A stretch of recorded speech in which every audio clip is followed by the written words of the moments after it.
PhD हे खूप महत्त्वाचं अशा प्रकारचं शिक्षण आहे, त्याबद्दल दुमत नाही. त्याच्यामध्ये खूप अभ्यास करावा लागतो, हेही आम्हाला मान्य आहे. परंतु ते PhD करत असताना तो विषय त्या पद्धतीचा पाहिजे. त्या संदर्भामध्ये निश्चितपणे ती कमिटी माहिती घेईल आणि तशा पद्धतीनं परमिशन देईल.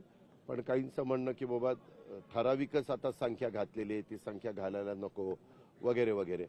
आता आमचा साधारण कल असा असतो, काही लोकांनी PhD व्हावं, काही लोकांनी वेगवेगळ्या करिअर निवडावं, काही लोकांना आता ह्याच्यामध्ये कौशल विकास कार्यक्रमामध्ये देखील वेगवेगळ्या प्रकारच्या अनेक नोकऱ्या त्या ठिकाणी मिळू शकतात. ट्रेनिंग दिलं तर नोकऱ्या त्या ठिकाणी मिळू शकतात, ते ट्रेनिंग त्यांना द्यावं.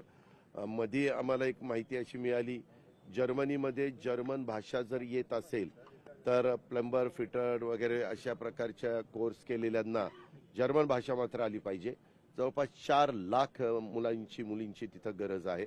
तर त्याही संदर्भात आम्ही काही ठिकाणी जर्मन भाषेला म्हणजे जर्मन भाषा मुलांनी शिकावी म्हणून प्रोत्साहन देण्याचा प्रयत्न करतो. ज्या मुलांना परदेशामध्ये जाऊन तिथं नोकरी मिळवावी असं वाटत असेल, मुलींना वाटत असेल, तर त्यांनी तो पण त्याही संधीचा फायदा करून घ्यावा, अशी साधारण आमची भूमिका आहे आणि त्या पद्धतीनं आम्ही त्यांना सांगतोय.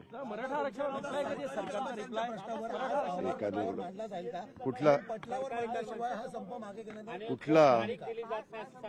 अरे बाबा, तो अहवाल लगेच पटलावर तो अहवाल आम्ही सरकार म्हणून आम्ही बघितला पाहिजे ना. त्याच्या संदर्भामध्ये आपण तो बघून त्याच्यानंतर आता कर्मचाऱ्यांनी त्यांची मागणी काय करावी हा त्यांचा अधिकार आहे. पण नेहमीच राज्यकर्ते आणि कर्मचारी संघटना यांचे अतिशय चांगले संबंध राहिले. एक अपवाद मला आठवतोय, त्यावेळेस मी राजकारणात नव्हतो, परंतु वसंतदादा पाटील मुख्यमंत्री असताना 52, 53, 54 काहीतरी दिवस त्यावेळेसचा एक संप झालेला होता. तेवढाच अपवाद हा साधारण पाहायला मिळतो. मात्र नंतरच्या वेळेस थोडंसं पुढं मागं झालं, परंतु वेळोवेळी मार्ग निघाले आणि त्याच्यामध्ये मार्ग त्याच्यामध्ये शेवटी त्यांना चर्चा करावी लागेल, आम्हाला चर्चा करावी लागेल आणि त्याच्यातनं मार्ग त्या ठिकाणी काढावा लागेल. काल खरं तर एवढं व्यवस्थितपणे मुख्यमंत्री महोदयांनी सांगितलेलं होतं. माझी तर कर्मचारी संघटनांना, कर्मचाऱ्यांना, त्या संपामध्ये सहभागी झालेल्या सगळ्यांना विनंती आहे की बाबा तुम्ही हे संप मागे घ्या. सरकार तुमच्या जुन्या पेन्शनच्या बाबतीमध्ये पॉझिटिव्ह आहे, त्याबद्दल शब्द कालच मुख्यमंत्र्यांनी दिलेला.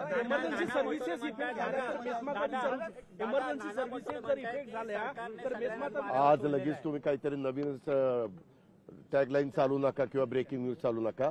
आम्ही त्याच्यामध्ये व्यवस्थितपणे चर्चा करून मार्ग काढायचा प्रयत्न करू. नाना पटोले म्हणतायत सरकारने सगळ्यांनाच वाऱ्यावर सोडलंय. का एक नाना, काका, बाबा, हे कोण का अण्णा, बापू, कोण काय बोलतात त्याचं काय मला विचारतात. त्यांना जे वाटतं ते विरोधी पक्षाचे आहेत, ते काँग्रेस पक्षाचे अध्यक्ष आहेत.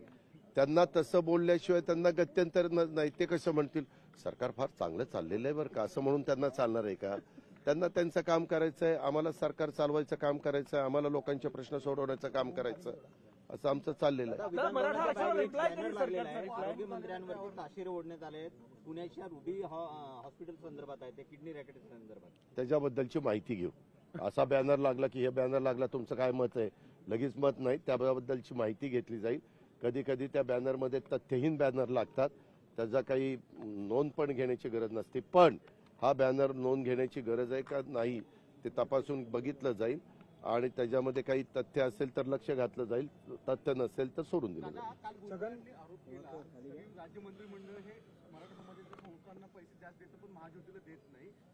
आपल्याला तुम्हाला माहिती आहे, मी स्वतः स्पष्ट सांगतो, कालच्या पुरवणी मागण्यामध्ये सरकारने निर्णय घेतलेला होता की सारथी, बार्टी, महाज्योती ह्या सगळ्या घटकांना पैसे द्यायचे आणि त्या पद्धतीनं काल तरतूद केली, परवा तरतूद केली, मंजूर झालेली आहे. पैसे त्या ठिकाणी दिले जातील. राज्यकर्ते कुणी असलं तरी असा भेदभाव करून त्या ठिकाणी चालत नाही. काही भुजबळांचा गैरसमज झालेला असेल तर त्यांच्याशी चर्चा करून तो दूर केला जाईल. त्यांच्या बोलण्यात तथ्य असेल तर दुरुस्त केलं जाईल. बरोबर आहे? त्याच्यात काही चुकलं?